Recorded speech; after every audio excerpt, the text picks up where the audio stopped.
দুয়া কবুলের গল্প। ইস্তেগফার একটি অলৌকিক মিরাকেল।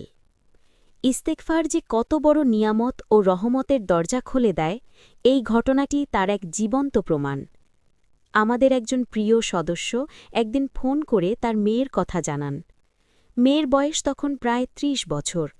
দীর্ঘদিন ধরে বিয়ে হচ্ছিল না, তার উপর আবার সে শারীরিকভাবে অসুস্থও ছিল। বাবা কষ্টভরা কণ্ঠে অনুরোধ করেন মাদ্রাসার এতিম ছাত্রদের নিয়ে যেন তার মেয়ের জন্য দোয়া করা হয়।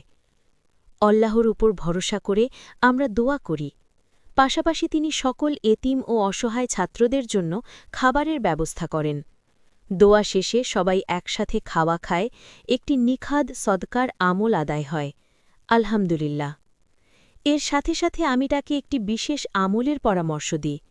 তিনি যেন তার মেয়েকে বলেন যত বেশি সম্ভব ইস্তেগফার পাঠ করতে। এই মেয়ে এমন পরিমাণে ইস্তেগফার পড়তে শুরু করে যে সংখ্যাটি বললে অনেকেই বিশ্বাস করতে পারবেন না। মনে হবে সে যেন সারাদিন শুধু ইস্তেগফারই করত। আলহামদুলিল্লাহ, ঠিক ১ বছর পর আল্লাহ তাআলা তার দোয়া কবুল করেন। মেয়েটি সুস্থ হয়ে যায় এবং পরবর্তীতে একজন দীনদার, নেককার যুবকের সাথে তার বিয়ে সম্পন্ন হয়। আল্লাহু আকবার!